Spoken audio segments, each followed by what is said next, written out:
শরীফের হাদিস হযরত আমর ইবনে শুআয়ব আন আবিহি আন জাদ্দিহি রাদিয়াল্লাহু তাআলা আনহু থেকে বর্ণিত قال قال رسول الله صلى الله عليه وسلم مروا أولادكم بالصلاة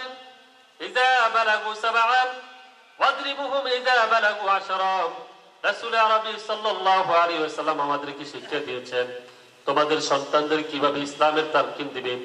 ইসলামের তালিম দিবেন নামাজের ব্যাপারে কিভাবে শিক্ষা দিবেন রাসূল আরবী সাল্লাল্লাহু আলাইহি ওয়াসাল্লাম আমাদেরকে শিক্ষা দিয়েছেন তোমাদের সন্তান সন্ততিদেরকে কিভাবে নামাজের ব্যাপারে তালিম দিবে ইসলামের মৌলিক বিষয়গুলি সম্পর্কে তুমি তালিম দিবে আল্লাহ রাসূল সাল্লাল্লাহু আলাইহি ওয়াসাল্লাম বলেছেন মুরু আওলাদাকুম বিসসালাত যখন তোমাদের সন্তানদের বয়স 7 বছর হয়ে যায় তোমাদের সন্তানের বয়স কত বছর 7 বছর যখন হবে তখন তুমি নামাজের ব্যাপারে তাকে তালিম দিবে শিক্ষা দিবে তোমার সন্তান তোমার ছেলে তোমার মেয়ের বয়স যখন 7 বছর হবে মুরু আওলাদাকুম বিসসালাত ইযা বালাগু 7 তোমার সন্তানের বয়স যখন 7 বছর হবে তুমি নামাজের জন্য তাকে তালিম দিবে শিক্ষা দিবে ওয়াদরিবুহুম ইযা বালাগু 10 আল্লাহ রাসূল সাল্লাল্লাহু আলাইহি ওয়াসাল্লাম বলেছেন যখন তোমার সন্তানের বয়স 10 বছর হয়ে যাবে তখন প্রয়োজনে তাকে তুমি প্রহার করতে পারবে আঘাত করবে নামাজের ব্যাপারে তাকে আঘাত করবে যেন সে নামাজ পড়ে না রাসূল সাল্লাল্লাহু আলাইহি ওয়াসাল্লাম এই কথা বলে নাই 7 বছর বয়স তুমি হঠাৎ করে তাকে নামাজের জন্য তাকে মারধর করবে প্রহার করবে আঘাত করবে আল্লাহ রাসূল এই শিক্ষা আমাদেরকে দেন নাই যখন একটা সন্তানের বয়স 7 বছর হবে 3 বছর পর্যন্ত তুমি তাকে নামাজের শিক্ষা দিবে তুমি মসজিদে যাবে তোমার ছেলেকে নিয়ে মসজিদে যাবে তুমি মসজিদে যাবে তোমার নাতিকে নিয়ে মসজিদে যাবে তুমি নামাজ পড়তেছো তোমার সন্তান তোমার থেকে দেখে দেখে নামাজ পড়বে ইযা বালাগু 10 যখন তোমার ওই সন্তানের বয়স 10 বছর উপনীত হবে ওয়াদরিবুহুম তখন তুমি প্রয়োজনে তোমার সন্তানকে প্রহার করো তাহলে আল্লাহ রাসূল আমাদেরকে নামাজের ব্যাপারে সন্তানদেরকে নামাজের ব্যাপারে শিক্ষা দিয়েছেন তুমি নিজে নামাজ পড়বে তোমার সন্তানকে নামাজ পড়ানোর জন্য তুমি ইন্সপায়ার করবা না আদেশ করবা না এই নামাজ তোমার কবুল হবে না রাসূল বলেছেন তাহলে আমরা এখানে যারা উপস্থিত আছি আমরা কতজন ব্যক্তি আছি যে হাদিসের এই আমলটা করেছি এখন আমাদের সমাজে এমন হয়েছে দেখা যায় সন্তান ছোট ছোট বাচ্চাদেরকে মসজিদে নিলে অনেক মুরিব্বিরা আছে বা অনেক লোকের আছে দবকের ছোট বাচ্চাকে বের করে দেয় অবিয়া যদি বাচ্চা সন্তান মসজিদে যদি না যায় তাহলে সে নামাজের ব্যাপারে শিখবে কোথায় সে আস্তে আস্তে মসজিদে যাবে নামাজের ব্যাপারে তালিম পাবে এবং আস্তে আস্তে নামাজ শিক্ষা পাবে আপনি যদি ওই বাচ্চাকে মসজিদ থেকে দূর দূর করে তাড়িয়ে দেন তাহলে সে নামাজ কোথায় শিখবে এই কারণে আমাদের এই মন মানসিকতা পরিবর্তন করতে হবে এই কারণে আমাদের মন মানসিকতা পরিবর্তন করতে হবে আল্লাহ রাসূল বলেছেন 7 বছর বয়সে তুমি নামাজের ব্যাপারে শুধু শিক্ষা দিতে থাকো 3 বছর পর্যন্ত তুমি নামাজের তাকে শিক্ষা দাও ইযা বালাগু 10 যখন তার বয়স 10 বছর হয়েছে তার উপর নামাজ ফরজ হয়েছে তার উপর রোজা রাখাটা ফরজ হয়েছে আমাদের সমাজে অনেক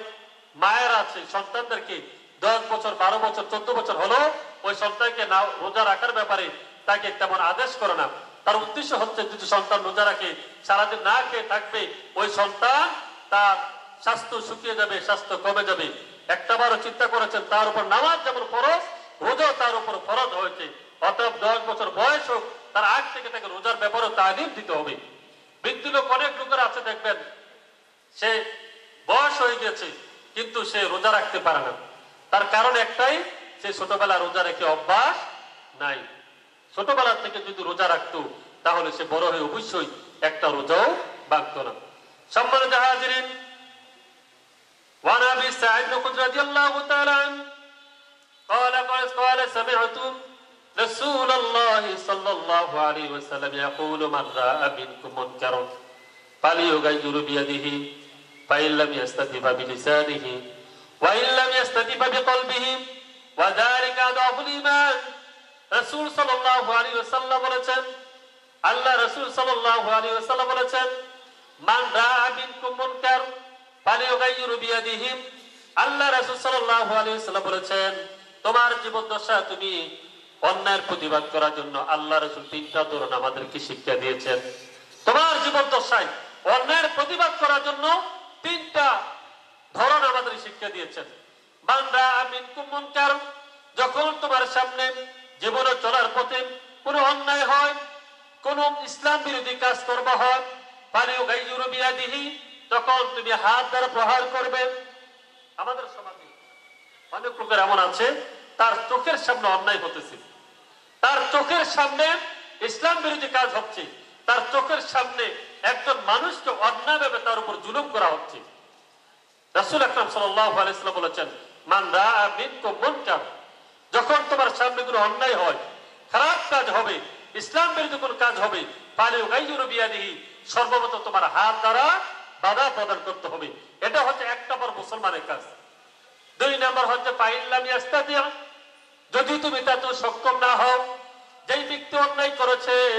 অনেক তার দাপটে বেশি, ক্ষমতা বেশি, ওই ব্যক্তির বিরুদ্ধে বেশি, ওই ব্যক্তির পাওয়ার বেশি, ক্ষমতা বেশি, তুমি একজন সাধারণ মানুষ, তাকে বাধা দিয়ে তুমি কঠিন বিপদের সম্মুখীন হবে। তাহলে আল্লাহ রাসূল সাল্লাল্লাহু আলাইহি ওয়াসাল্লাম বলেছেন, ফাইল্লাম ইয়াস্তাতি ফাবিলিসানি, ওই ব্যক্তিকে তুমি জবান দ্বারা, তোমার মুখের ভাষা দ্বারা তুমি তাকে বাধা প্রদান করবে। এটাই হচ্ছে দুই নম্বর বাধা প্রদান করা। আল্লাহ রাসূল বলেছেন, এক নম্বর তুমি হাত দ্বারা বাধা প্রদান করতে পারো নাই, জবান দ্বারা বাধা প্রদান করার তোমার দুঃসাহস হয় নাই, সাহস হয় নাই। রাসূল আকরাম সাল্লাল্লাহু আলাইহি ওয়াসাল্লাম বলেছেন, ওয়াইল্লাম ইয়াস্তাতি ফাবিকলবিহি, আর ওই লোকটিকে তুমি যদি হাত দ্বারা বাধা প্রদান করতে না পারো, মুখের ভাষা দ্বারা যদি তুমি তাকে বাধা প্রদান করতে না পারো, ওয়াইল্লাম ইয়াস্তাতি ফাবিকলবিহি, রাসূল সাল্লাল্লাহু আলাইহি ওয়াসাল্লাম